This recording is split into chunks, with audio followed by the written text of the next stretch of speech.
Ahoy there, my children of the watch. Welcome to Star Wars Transmissions. I'm your boy Dan, and with me, Danny Girl, to break down episode 22 of The Mandalorian, or chapter 22 of The Mandalorian, I should say, not episode 22. What episode would this be? This would be 20, no, 22. They didn't do, is it 22? Jeez, you crazy. Long day of work. So, not firing all cylinders yet. It's okay. Clearly not firing it's okay. on all cylinders. But before we dive in, before we give our thoughts on the episode, this is your spoiler warning. Get those booty cheeks out of here. You know the drill. If you haven't watched chapter 22, go watch the episode, then come back and listen to Danny Girl and I. So, man, what do you think about chapter 22?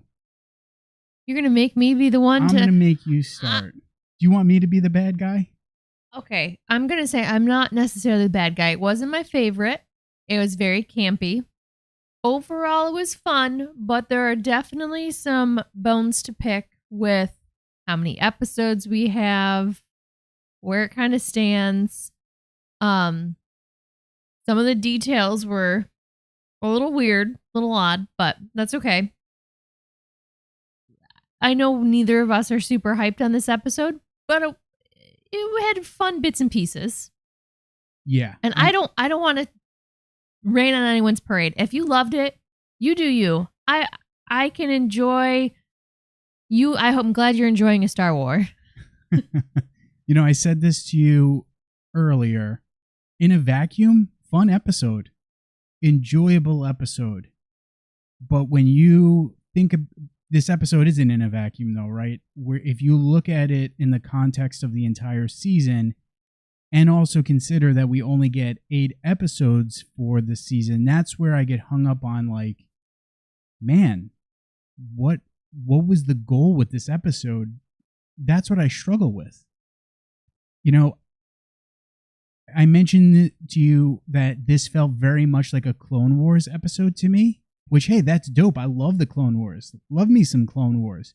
But think back, for the vast majority of the seasons of the Clone Wars, those were 22-episode seasons.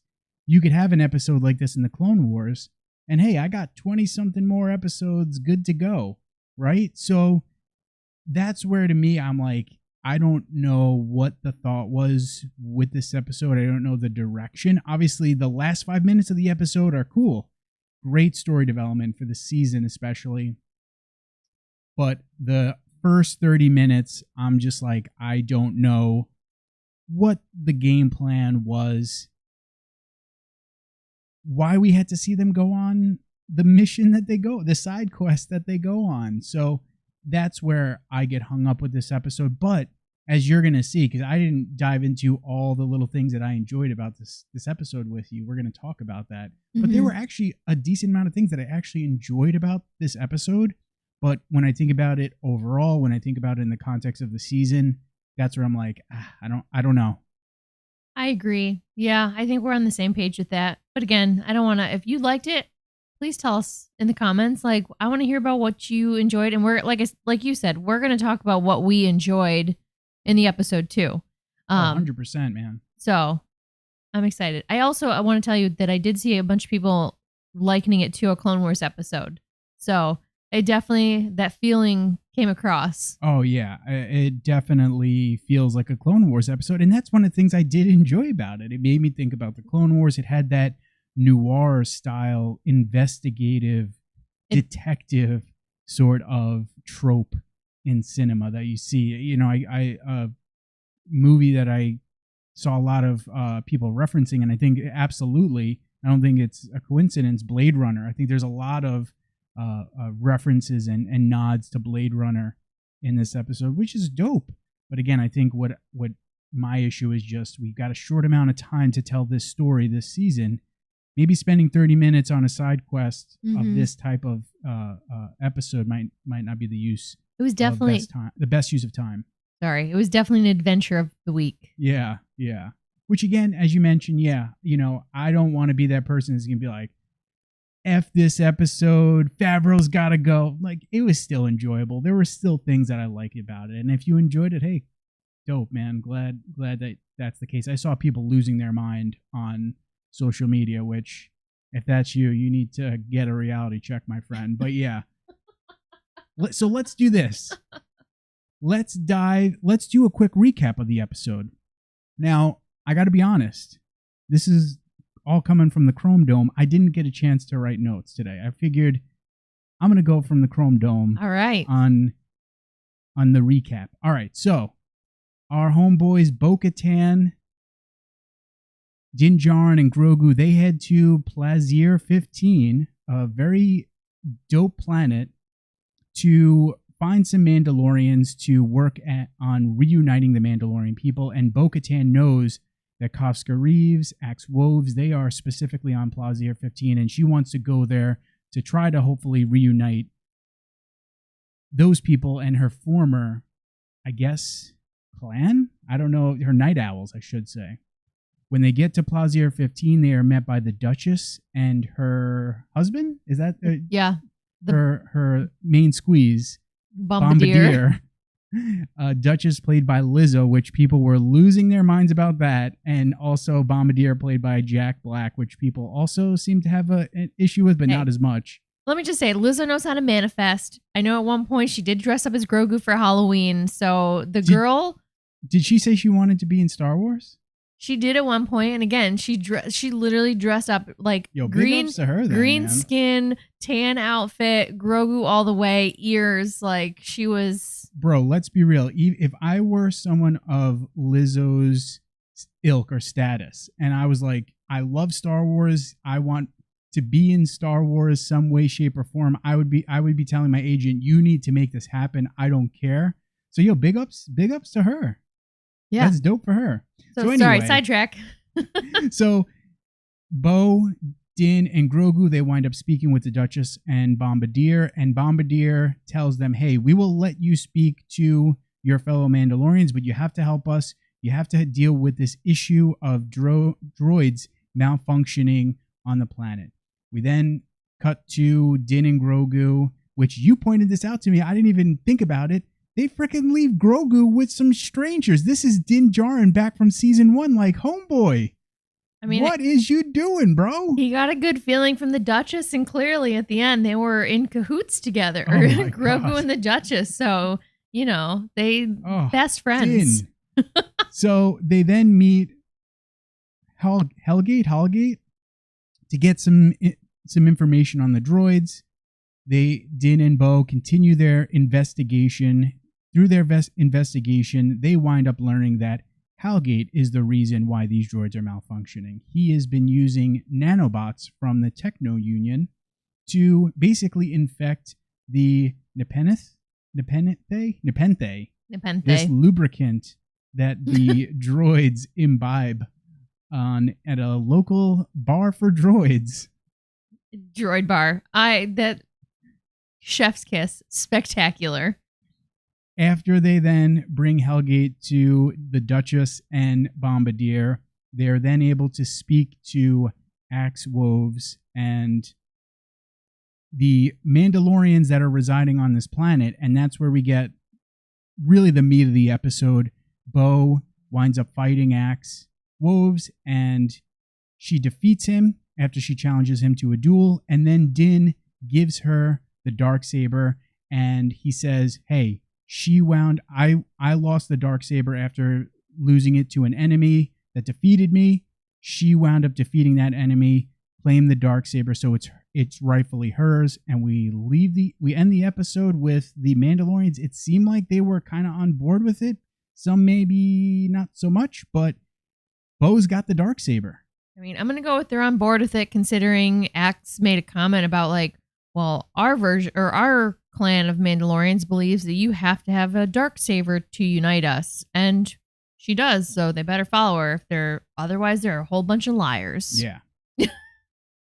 So normally I would say, hey, let's start with the good. I'm starting with the bad. I'm going bad cop this week. And I really don't. I saw a lot of people hung up on these cameos. Like, it was I was like, oh crap, it's Lizzo. I really don't care that Lizzo and Jack Black were in this episode. My main gripe with this episode, and I told you this, was how pointless their side quest was. So I felt like the meme of the woman with all those algebra equations. So Din and Bo, they travel to Plaza 15. They want to speak to Axe Woves and the Night Owls. And the Duchess and Bombardier say, hey, yeah, you could speak with them, but first you got to go and take care of our droid malfunctioning issue. And we need you because you guys are warriors, and because of the fact that we're now a part of the New Republic, and because Bombardier is a former Imperial, we cannot have a standing army. Our constables cannot have weapons. We need you guys to do this. Where I get hung up is, bro, you have mercenaries outside your door. I'm assuming on retainer. That's why they're living outside of the city. And you couldn't just pluck 2 of them from that group to go and do this side quest for you. Instead, you're just waiting for 2 Mandalorians. And I think it's Bombardier that says, hey, we are not allowed to have weapons in the city, but you Mandalorians, it's a part of your culture. You can have weapons, so it's no big deal. Bro, you have a whole squad of Mandalorians outside of your city. Just pluck 2 of them. I was gonna say, my only thought to that is maybe because they're already being paid, they're like, okay, we can't be. They're going really hard and fast by those rules and the parameters that are sent. I don't know, but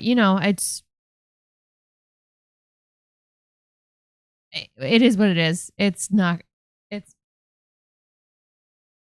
It's what happened in the episode. But yeah, it seems very silly that they were waiting for so long, and for a Mando to hopefully show up.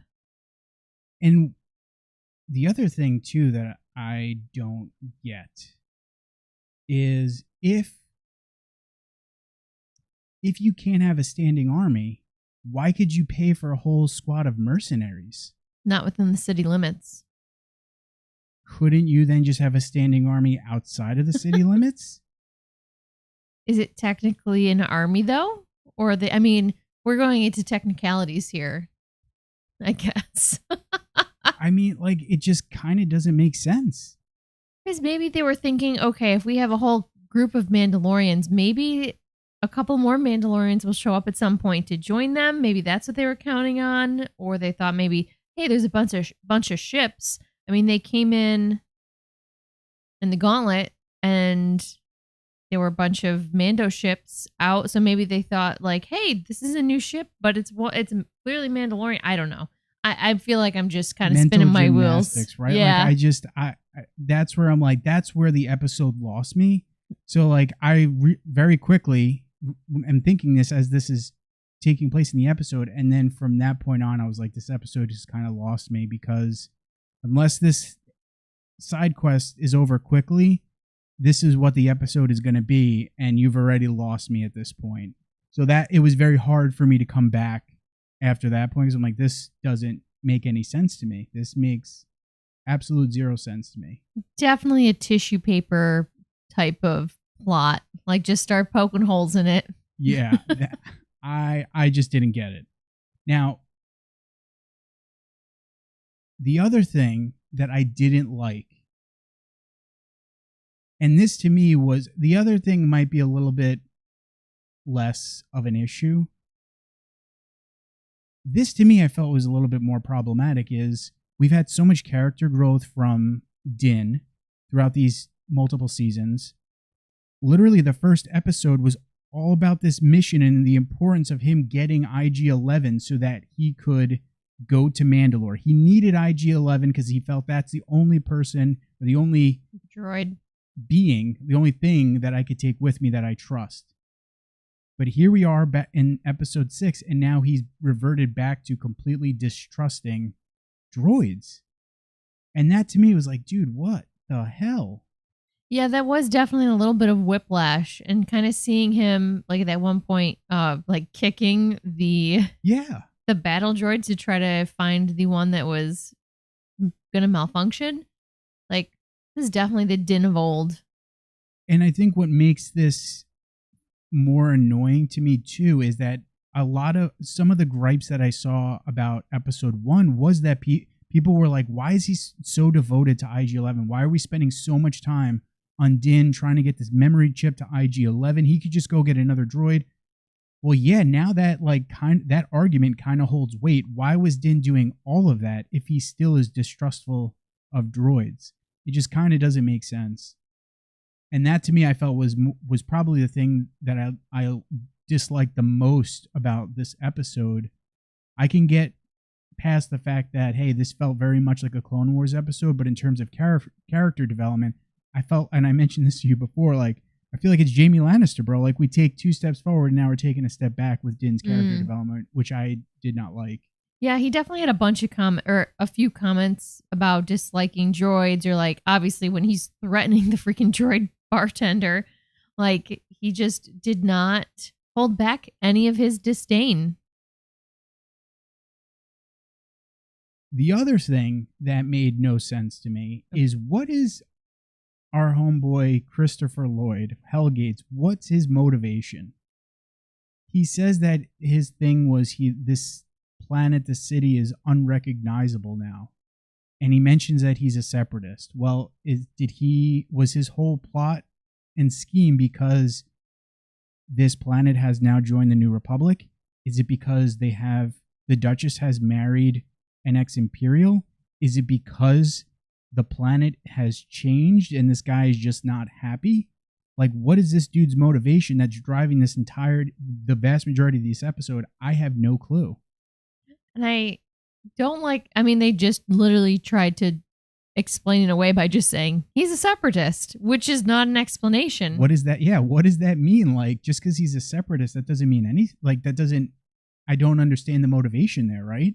Especially like thinking back on the Clone Wars episode earlier this year about when they met this Tech and Omega, and who else was there? The Bad Batch, you mean? Yeah. Sorry, what did I say? The Clone Wars. Yes, the Bad Batch. Thank you for mind melding with me. When they met the Separatist, and it was such a big deal about, he's like, they're more alike than they think. Well, what the heck? That is an excellent point. Excellent friggin' point. Yeah, right? Showing that, hey, not all separatists are bad, that they had good intentions. They wanted their own sovereignty. They didn't want to live under the yoke of the Republic. Yeah, that's an excellent point. At the end of this episode, I was like, man, not having a Bad Batch episode really stinks, because today I feel like we need it. Like, Bad Batch, for the most part, has been well. And I feel like I'm like ripping on the Mandalorian so hard today. Like, the Mandalorian has been pretty dope this season. But yeah, Christopher Lloyd's character, I just felt like was just like, hey, we got to pin it on someone. Let's pin it on this guy, and we'll say he's a separatist. And like, people are like, oh yeah, he's a separatist. Yeah, that makes sense. But like, to me, just because he's a separatist, it doesn't make sense to me. I don't understand his motivations here. Also, it seems like he has a huge a backstory with the Duchess. Like, he's been there for all this time. Yes. And he apparently knew the royal family. Like, yeah, that's an excellent point. Nobody had any idea that he was like thinking, like, I don't know, had these thoughts or acting on them. It just seems like it was, what's a good word that we can throw here to make separatist? Yeah, it sounds bad. I don't get it. And like, bro, that planet looks like it's absolutely dope to live on. It's this like, basically, the utopia? Droids are doing all the work. It's an absolute utopia. Yeah, the droids are doing all the work, and people are free to do whatever they want. Like, is this guy kidding me? What's this guy's motivations here, bro? Yeah, go. What's the moon called? Paraquat? Yeah, get your buns into Paraquat, bro. Maybe he was just ticked that only him and his room full of 5 other people have to work. Everybody else is free That's a good point. Yeah, they're like the only people working. Maybe he's secretly in love with with Lizzo. Like, hey, I ain't gonna fault you if you got love for Lizzo. No, can't do that. I don't know. I don't know, and that's what's a bummer. Like, this whole piece hinged on this going on, and I just don't know. Yeah, and that's where I'm just like, I don't get the point of that part of the story. afterwards I was trying to like rationalize, like, all right, what would, if I'm the storyteller, what would I be what would be the point of this? Is it to show that Din and Bo-Katan work well together? Because I think they did that very well in this episode. You could see how they're able to work together to achieve a common goal. Their unique abilities and experiences allow them to get the job done. But we've seen that how many times already this season? We've seen that multiple times already. Why do we need to see that again? And for 30 minutes out of the 40 minutes of the episode. Not to mention, dude, the first 10 minutes of this episode was devoted to a scene that we already understood that Casca Reeves and Axe Woves were mercenaries. So they spent 5 minutes explaining again that they're mercenaries. Like, why did we need 5 minutes of an explanation of them being mercenaries? To throw in another alien love story. I mean... Again, like, bro, we literally learned that episode 1 in a I don't want to say a throwaway sentence, but Bo-Katan explained it back in episode 1. I guess if maybe you're thinking like, hey, maybe people didn't catch that. I don't know. I feel like 5 minutes devoted to that. It just, this episode, I felt like from a writing standpoint, I don't understand where they were going with the episode and with the story and what the purpose was for the story. Because again, if outside of showing Bo-Katan and Din working well together, which we've gotten already several times, I don't get the point of this episode. And again, if we look at this episode in a vacuum, I actually enjoy this episode. It's fun. It felt very much like the Clone Wars to me. But when we take into account that there's only 8 episodes in the season, I feel like this was basically just a wasted episode. I text this to you. You could just watch the last 5 minutes and you don't need to watch anything else that happens in the story and you would be completely fine. Yeah, I mean, I agree. I mean, the pieces that are in there are fun, but again, fun standalone. But really the piece that we need is the pieces at the end. Yeah. So Mr. 489 says, why are we getting filler with 2 episodes left? Yeah, that's the big issue for me, is just there's only, after this episode, there's only 2 episodes left. You wasted an episode on this, and that's where I get hung up. I don't know if there's a piece that maybe we're missing that comes back into play next episode of the finale. Okay, great. I'll have egg in my face. Like, that's cool. But I don't know. I don't feel like, was there really anything in it that was that important? It's going to come back? Maybe. Bo-Katan getting the Darksaber, but other than that, right? Like, but that was the last 5 minutes. Last 5 minutes, yeah. Outside of that, there's really nothing super critical to the story. We know there's droid bars. We know there's droid bars. We know Matt Wood is still voicing the battle droids, which I love. So Aussie Star Wars nerd, welcome, my friend.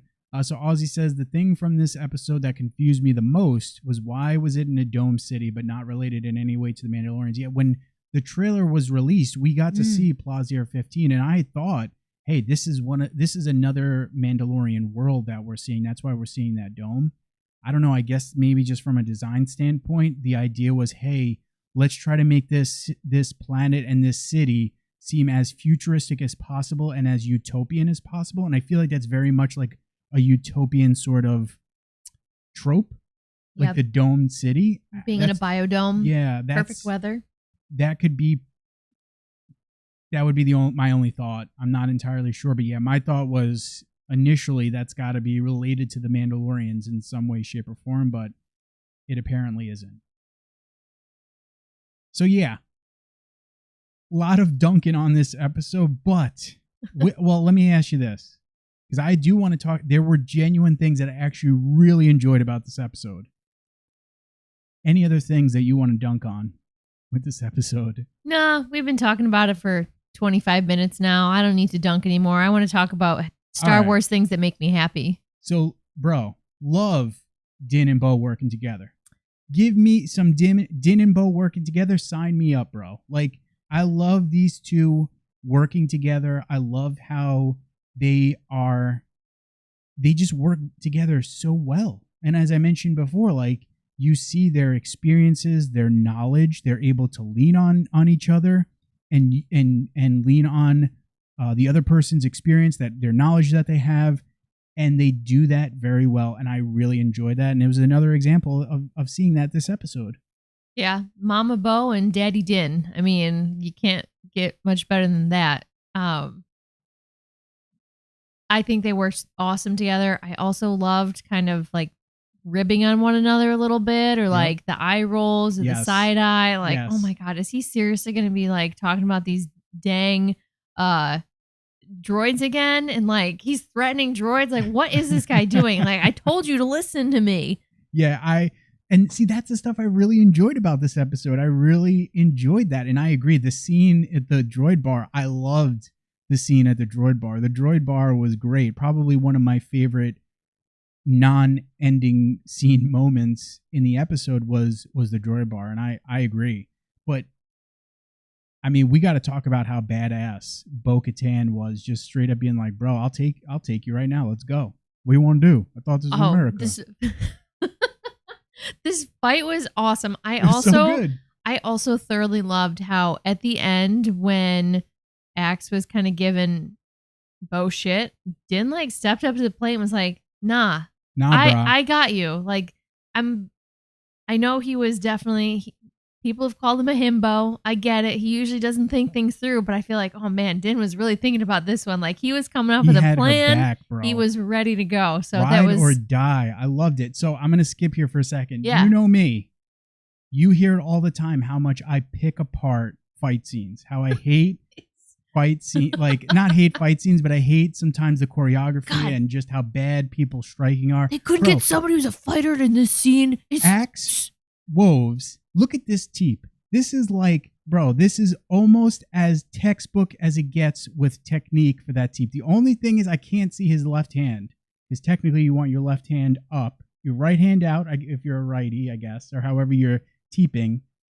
The side that you're doing the front kick, that hand's got to be out. The other one, you want to be covering your chin. I also wish I could share this picture with people right now, because Dan is sitting in his chair actually doing these movements with his arms and his legs while still sitting, and it is amazing. Dude. He's really getting into it. Bro, I got so pumped during this fight scene because I saw that teep. I was like, hell yes, that is an excellent front kick. So yeah, this scene was just all around dope. The fights were great. I loved them using their jetpacks. I loved when Axe used his flamethrower and Bo-Katan blocked it with that like shield. I don't know the exact term of her shield on her gauntlet. Them using like just the various weapons that they have at their disposal. It was awesome. Shooting off rockets at each other. Yeah, just like nonchalantly, Mandalorians in the background, and they're just launching rockets left and right. I know. I love how nobody moved. They're just like, yep, we know what's going down here. So she's got the Darksaber. How do you feel about that? What's your thoughts about it? I'm so excited. I do like it.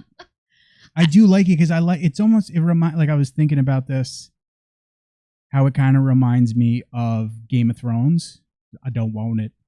Oh, Din definitely did not want the Darksaber. Right? Like, at all. He very clearly doesn't care about the Darksaber, doesn't care about what it symbolizes. He does not want to be a leader, and Bo-Katan clearly does.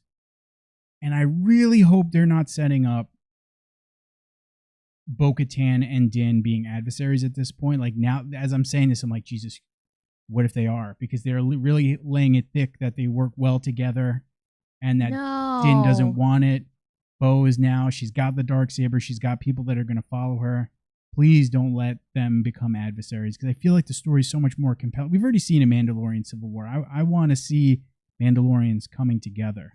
But yeah, I did very much enjoy Bo-Katan getting the Darksaber. To your point, I like that Din, her ride or die, stood up for her and was like, hey, she deserves it. Here's why. She defeated the opponent that defeated me. She's the rightful owner of the Darksaber. So I did like that. I also just want to say, I wish they would stop being so heavy-handed in the goddamn pre-recap, whatever it is. Like, I was actually a little ticked afterwards when I saw like the episode. I was like, man, I am going to need to make sure that I skip through the recap from now on for the next 2 episodes because I was like, shoot, they freaking spoiled. And yep, I'm very pissed that I usually will skip the introductions. The last 2 weeks I haven't, and they have very much spoiled stuff. They didn't say I shouldn't say spoiled it. They were very heavy-handed in implying what was going to go down in the episode, which I did not like. Like, I feel like you can make hints at what is going to happen without actually making it as telegraphed as they did. But lesson learned, no more recaps. Well, all right. How do I want to say this? Which did you like better? Her getting the Darksaber in The Mandalorian, her getting the Darksaber in Rebels. Ooh. I kind of like Mandalorian better. And I'm going to go with it because I like the relationship that Din and Bo-Katan have. I also think she's a little more trepidatious, so maybe she's going to be a little bit more careful with it and how she acts at this time around because she's already had it and lost it, and she knows what it means to have the Darksaber. So I'm hoping that maybe this is, I don't want to say like a wake-up moment, but maybe it's going to weigh on her a little bit more heavily, like what it means to be a leader and making sure that these Mandalorians, these typically not nomadic, but like divided people are actually working and other people are working to make sure that they remain together and go for a common focus. I agree completely. But, well, I agree completely with the vast majority of what you're saying. All right. I really like how she got the Darksaber more in The Mandalorian than how she did. And I enjoy it more in The Mandalorian than how she did in Rebels. But how when she gets the Darksaber in Rebels felt more impactful than when she gets it here. And I don't know if it's because of I was a little, I don't want to say peeved, but I was kind of like, I just spent 30 minutes watching a pointless story for her to then get the Darksaber. We're like the Rebels, the 2-episode arc where she gets the Darksaber was that moment towards the end of that 2-episode arc felt very impactful and very important. And like, yeah, it does for us. We understand what the Darksaber means. And I think for most fans watching The Mandalorian, you probably understand the importance of the Darksaber. But I just feel like, I don't know, man. Like, I feel like because of the initial 30 minutes of that episode, it took away from the significance of the moment when she does get it. Which I think is a bummer because it is an absolute, that fight was super badass. Mm-hmm. I love that Axe Woves is trying to like dunk on Din and Bo steps up for him too. Like, no, he is just as much of a Mandalorian as you are. He took the creed. He walks the way just like our ancestors, just like Mandalore the Great. And I think like she would not have had that answer earlier in the season. And I think agree with you. Her time with the Children of the Watch have really helped, again, see like, okay, I can be a unifying force for the Mandalorians, not somebody who needs to necessarily divide them. So, I agree. And that's what makes it kind of a bummer is it's dope. Yeah, a lot of this scene is so freaking dope, but it's hampered by what came before it, which is a bummer. You're telling me I won't go back and watch Rebels. I know, considering I watched 3 episodes the other night, 2 nights ago. I know, you were watching. I was like, what? Twilight of the Apprentice, parts 1 and 2, and then... And I mistaken was like, oh, you're watching the Clone Wars? You're like, Rebels, you jabroni? It's like, oh, crap, you're right. Dang. Mm-hmm. Yeah, and my God, I forgot how... it's so good. Where in the season of season 4 with Canon... I'm not saying anything else, but I was like, oh my God, I forgot when this happened. And we have so much of the season was left. I was like, oh. Yes. Yeah, it's grueling. All right, let's keep moving and grooving. We got the teep, great technique, Axe Wolves. Love it. We already talked about this. I love Din and Bo working together. I really enjoyed the bar scene. The droid bar scene was great. I was like, wait a second, did they say droid bar? What the hell are the droids drinking? And I love that they explain it like, yeah, Nepenthe is not, it's not an actual drink, it's lubricant. And I love how they all like had their little jugs that they're sipping through straws. Yes. And I wish I took the screenshot. There is one droid. They're kind of like smaller. They got like a visor, it looks like almost. It looks very much like a toy from the 80s. There was like a droid, and I think it was in Rocky. It might have been in Rocky 3 or 4. Like one of his kid got a droid. It reminded me very much of a toy from the 80s, which I love. So yeah, I very much loved the droid bar scene. I thought it was a lot of fun. Sans Din ready to stab a bitch very quick. He was ready to stab that bartender. Oh my God. I kind of pictured somebody like in whatever, a Western or just in a movie that takes the bar or the beer bottle and like smashes it and like holds it up to their neck and like, you're going to tell me what I want. Breaks it over his head. Uh-huh. That's exactly what it was, except with a little electric current. So yeah, that was a lot of fun. Do you want me to backtrack? No, I just want. I do, and I just because I was looking over some of your screenshots. There are so many screenshots where we have Bo and Din looking at each other on opposite ends of the screen, and I don't know if that's gonna mean anything. No, but like this one, the one that we just had with everybody's got like a line down the middle. We have the droid down the middle. We had that one in the car. We have that one. I did notice this. Like, dang. Look at that. Look at the framing of that, man.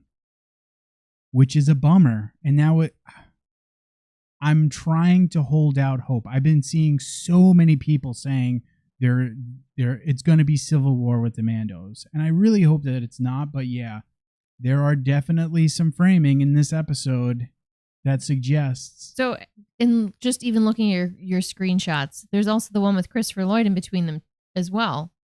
So like there is a lot. So maybe if we're thinking about it, let me try to play devil's advocate here then for a second. Maybe it's, hey, let's show them the good times before the bad times come. Kind of like what they did in the Bad Batch, right? I was like, the Pabu episode stunk. I don't understand the point. Well, the whole point of it was to, hey, let's show what they're going to wind up losing. And it didn't dawn on me till after the fact. Well, what if this is what this episode? What if that's the whole point of this episode? This is what Mandalorians could have, and have had in the past, but they won't allow themselves to have it. That could be. Oh man, we're getting deep. That could be, man. All right, sorry, you can go back. It worries me seeing how much. I know. I'm gonna hold out hope. That they are not laying it on thick. That a civil war is coming, because they've been laying it on very heavy this episode that these two work well together. No, I'm just going to sit here and stew for a couple more minutes. So I did want to say that I enjoyed this because they mentioned this.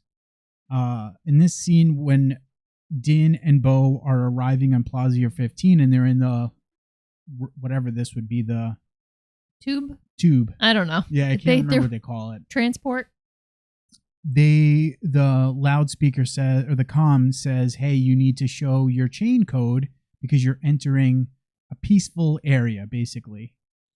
And that's because of the Coruscant Accords. And what I love about this is, where else have we seen people have to show their chain code? Think back to when we first heard, when chain codes were first really explained in Star Wars. Well, actually, no, I take that back because they were explained more in The Mandalorian. But scratch what I just said. In episode 1 or season 1 of The Bad Batch, hey, we're seeing chain codes being introduced for the first time in the Star Wars timeline, and the Empire is forcing their citizens to have to show chain codes when they're going to and from places. And I bring this up because I mentioned this in the episode with Dr. Pershing. The New Republic is trying so hard to do the opposite of what the Empire does, but in that they are inadvertently doing what the Empire did. Yep. This is another example of that. Or were they doing it because Bombardier was in the amnesty program? He was Imperial, so that's what he knows. Oh, I'm sure. I mean, I'm sure there's any way that you could rationalize it, right? It could be because of Bombardier. It's a peaceful city. You're not allowed to have weapons. We need to know whatever it is, but that still doesn't negate the fact that, hey, Empire, force people to do this sort of stuff, and maybe they had whatever reason that they had. It might be different. It's not as the New Republic's reason is not as nefarious, but that they're still forcing citizens to show their chain code and document where people are going and where they're coming and going. Show me your ID. Yeah, man. So again, just I like that it's showing another example of the New Republic trying their best to not be the Empire, but also still kind of failing at it. That's a good point. Still failing at it. Oof. Loved me some Grogu and Grogu. Grogu and Lizzo. I really liked how much he loved her. Like, I love when Din tells she wants to. I think she said she wanted to hold him, and Din says, "No, he doesn't really like strangers," and he leaps to. It wasn't even just Lizzo. It wasn't even a leap. It was a leap and a flip. Yes, and she gave him a little like fish, right? A little fish treat. Oh yeah. Which obviously Grogu loves little salty snacks. Oh my God. Little fishy treats. He's kind of like Butters, just stinky treats. Anything stinky, our dog Butters loves. Got some head rubs. I mean, Grogu was living his life this episode, which I can understand why he wanted to hang out with the Duchess while Bo and Din went on their adventure. Playing games with the Duchess and Bombardier, helping her win by using the Force. Like, he gets knighted at the end. Yeah, so that was a lot of fun seeing Grogu's interactions with the Duchess. That really put a smile on my face. The multiple instances in the episode where we see these two interacting together. Yeah, they were just having a good old time. They were living it up. Bro, the Ugnaught scene was great. I love that we get the callback to our homeboy Quill, calling out for Quill. And I love, again, this shows Din's knowledge and his experience and his ability to negotiate, which makes the bar scene that much more annoying to me. Where we're seeing him, he knows how to negotiate, he's learning from his past experiences, and then in the bar scene, he completely reverts back to, I'm going to kill a droid. Anyway. just so funny. Like, so opposite. Like, what the heck? Din. Anyway, I really enjoyed the scene with the Ugnaughts. I really like that, hey, I have spoken is not just a Quill mannerism. It's an Ugnaught thing. I really like that. I thought that was great. I feel like there's been so much where Bo has kind of been showing Din the ropes and like how to do things, or just I kind of liked the role reversal where Bo was more on her heels and not knowing exactly what to do or how to act. Yeah, and again, it just goes back to what I mentioned before, how these two really are able to lean on each other's their experience and their knowledge. So yeah, I saw someone on Twitter said they totally reuse Quill's mask and just put dark hair on this guy. I'm like, oh, 100%. Yeah, I'm thinking they're probably right. I didn't check the credits. I wonder if they had the same actress. Because there was an actress in that did the physical performance for Quill. I wonder if it's the same actress. I don't know. I didn't look. I didn't check either. But yeah, Ugnaught scene was great. It was fun. As I mentioned earlier, the battle droids, hearing Matt Wood's voice was really fun. I thought the B1s, they remind me of the Clone Wars, man. And it just always brings joy now. And I love that whenever we hear them, it's Matt Wood's voice specifically. So I really like that. They're so ridiculous. They just crack me up. And I love he's just there to do a good job. He's the foreman on the docks, just trying to keep the line rolling. Leave my guys alone. Yep, Stop that's all he wanted. He just wanted to be a functioning droid for this society. Loved it. And then here, I love this shot. 2 more B1s hanging out with these other droids. I love that this one droid on the left, this 3PO droid, or protocol droid, excuse me, has like blue tint to them. I'm not sure if I could recall seeing, maybe in a comic. I don't know. I don't recall maybe seeing a blue protocol droid like that.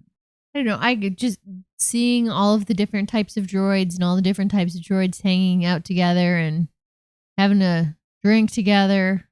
Thought that was fun. It was like when there was a panning shot across the bar that was just had so many different types of droids that was really cool. Yeah, absolutely. So Sonia in the chat says, I love Grogu. He's so adorable when hanging out with the Duchess in this episode. Yeah, I really enjoyed Grogu's scene with the Duchess. It was a lot of fun. I really liked, to go back to Grogu with the Duchess, I really liked the music when Grogu gets knighted. And I'm trying to remember. I don't think it's Grogu's theme. I think it was like a version of his theme. Oh, is it? I think so, yeah. I really enjoyed it. That scene was great. And I don't know, did you notice, I didn't take a screenshot of it. Did you happen to notice that the guards were wearing stormtrooper armor? I didn't. No, that's great. Yeah, so I mean, that's one of the repurposing a lot of ex-Imperial stuff, which I like that. I like that we got the use of nanodroid in this episode again, making me think about the Clone Wars, making me think about season 5 with our poor homegirl Ahsoka getting framed in the nanodroids that kill. Oh, I can't remember the guy's name that for the Jedi Temple bombing. So I really like that. I thought that was fun, and this very, as I mentioned earlier, very much seemed like Blade Runner to me. We see in Blade Runner 2045, is it? The scene where they're like analyzing a replicant. So yeah, this I did really enjoy the noir detective theme of the episode. It was fun. I tend to like noir stories, so it's no surprise that I did enjoy that it had that noir feel to it. Yeah. Even like the lighting when they're chasing the B2 battle droid and you see the lighting of the city, it felt very cyberpunk to me, which I really like. And again, is, call back to stuff like Blade Runner. Absolutely. Yeah, I was just also thinking about the caution tape. Oh, yes, I really like the caution tape too. I really enjoy that. Bro, I would love to live in a world where droids do everything for us and we don't have to work. Like, where can we make that happen, please? I know, and you get a direct democracy, so everybody's voice is heard, and you just get to spend time making music, doing hobbies, and living life. Could you imagine that? I'd be making Star Wars videos all day long. I'd be playing video games. I'd be hanging out with you gals. Oh, life would be amazing. It would be. And sadly, we're not there. So that's all my things that I really liked about this episode. Any others that I didn't mention that you enjoyed? I don't think there's anything that we didn't mention. Yes. One other thing that I'm just remembering, I really liked in the palace, in the Duchess and Bombadier's palace. I love that they've just got these random like animals all around, like in the background. I don't know if you noticed that. There's this one animal that's just like slowly flying around the room. At one point, you see in the background this like giraffe-like character or creature, I should say, that's walking around. I like the game that they were playing. They were using those like centipedes for the ball. Oh, yep. I really enjoyed that. So, and that's what makes this episode, what bums me out more and more I talk about it, is there's a lot of really fun stuff about this episode. A lot of things to really enjoy about this episode. I mean, there were a ton of aliens in this episode, too. Yes, there were. From the beginning, like the Corran and the Mon Calamari. Oh, I didn't take a screenshot. I meant to take a screenshot. I loved the Corran, like, in the opening scene, the Corran's, like... Tank? Command tank. Yeah, command tank, command chair. Like, how dope. And he gets their little, like, their underling that gives them the fish snack. I know. I was like, where is this going? And then as soon as she ate the fish snack, it was like, oh, I gotta do business. So the water's all just gonna go away. What a cool concept. Because you don't really see that a ton in Star Wars.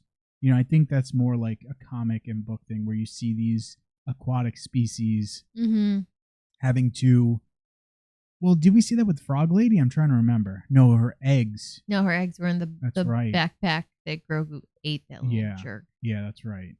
So I like that we got to see, this aquatic species, the captain of this ship has to have their command chair be able to basically Mm-hmm. allow her to get dunked in some water.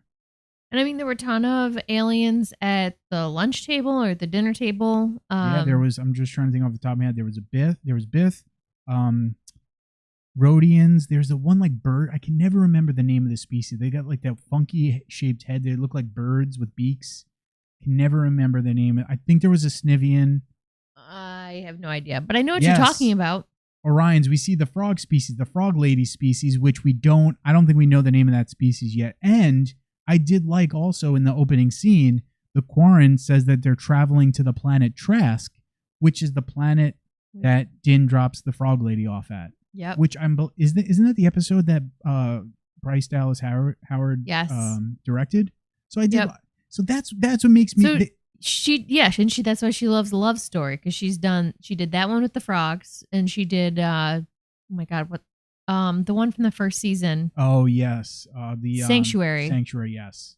So yeah, there is actually a lot that I really enjoyed about the episode. Again, in a vacuum, this episode was a ton of fun. I could definitely get down with goofy Star Wars. I'm totally cool with goofy Star Wars. I think sometimes people forget that Star Wars is and always will be a kids thing. That's George Lucas has always said that Star Wars is for kids. So I can get down with goofy side of Star Wars, but when you're talking about the overall story of the season, I think that's where this episode fell short. I can get down with that. Yeah, I'm good. Like you said, in a vacuum, this episode was fun. It was a little bit of campy. There were some really fun things that happened. And Poe got the Darksaber. Do you think I'd be able to grow a beard like Jack Black? I don't think I could grow a beard like Jack Black and have it look as good. I don't know. Because I don't know. I think that was his real beard, but it wouldn't surprise me if that was fake. I feel like I think that's his real beard, and I know I'm usually like wig watch, like I'm all about that. But I'm pretty sure I've seen pictures of him even recently with like fuller beard. I don't know if you could get it that luscious. I mean, he does have a lot of white in there too at this point. Give it a couple more years. You know, one thing I will say also that I enjoyed about this episode that really has nothing to do specifically with the episode. I saw tons of people mentioning Back to the Future, which love Back to the Future. Which, have you seen Back to the Future? Are you kidding me right now? Bro, I'm just making sure. Come on. Did you know that it's coming to Broadway soon? No, I did not. Exactly. Okay, who knows? Right, well, bro, hold on. Pump those brakes, girlfriend. Sorry. Have you seen Camp Nowhere? No. Bro, Christopher Lloyd at his finest. Is that a scary movie? No, not at all. It's a kids movie about a group of kids that like take over a camp, and Christopher Lloyd helps them out so that the adults don't find out, and these kids get to do whatever they want for the summer. You know when that came out? Is it a Disney movie? It was 94. I looked it up. It was 1994. Oh my God. I was going to say, I feel like this is all like Heavyweights time frame. Oh yeah, bro. Oh, dude. It was like, it was, maybe I have seen it. Heavyweights might have come out a little bit later on in the 90s. So I think Heavyweights was more like closer to 2000. I think. I'm not sure. But dude, Camp Nowhere, it was so dope. Like that was I loved that movie when I was younger. Huh. And Christopher Lloyd's in it, and he is excellent in it. I'm pretty sure Heavyweights came out in like early 90s. Give it a search. Oh, dude. Heavyweights, and I think Heavyweights is a Disney movie, isn't it? Heavyweights is a Disney movie, and it was in 95. So we'll split the difference. Okay, all right, so right around that same time. Bro, Heavyweights is so good. Heavyweights is like, that's a classic Disney movie. Camp Nowhere was 1994. Yeah, that was right. I'm pretty sure you literally just said Heavyweights came out before Camp Nowhere. I meant to say Heavyweights came out close later in the 90s, so closer to 2000. I thought it was like 98-ish. Looking at the cast here, I feel like I did watch this at some point in time. Which one, Camp Nowhere? Camp Nowhere. Yeah, I mean... Oh my God. And the one girl I had such a crush on in the movie. Jessica Alba was in this? No. Yep. Oh, and Allison Mack? Allison Mack? Who the... of the, I believe she was in the Nexium cult. She is in the was in the Nexium cult. Wait, do you have a photo of her? I do. She was one of the girls in the documentary. We're going real hard on a tangent here. Andrew Keegan was also in the movie, who I'm trying to think. He was like the epitome, like bad like boy. 90s, like young bully man. He was the 90s, like kid, funny comedy type movies. He was like in all of those. Yup. Mm-hmm. Oh, yeah. That's such a dope movie. All right. You're telling me I won't go find it. I mean, I don't know if it'd be as people in their mid-30s would enjoy it as much. Probably not, but as a youngster, I mean, who wouldn't like the idea of having a whole summer to hang out with your friends with no parental supervision? I mean, that's basically our life now. But yeah, as a little kid, you're like, oh, this is great. I mean, Star Wars is pretty great. I don't even care. You can be adults and still enjoy that stuff. Orion's Angel, yes. Heavyweights is amazing. Heavyweights might be one of Ben Stiller's like best performances. It's right up there with the freaking model movie. Zoolander, thank you.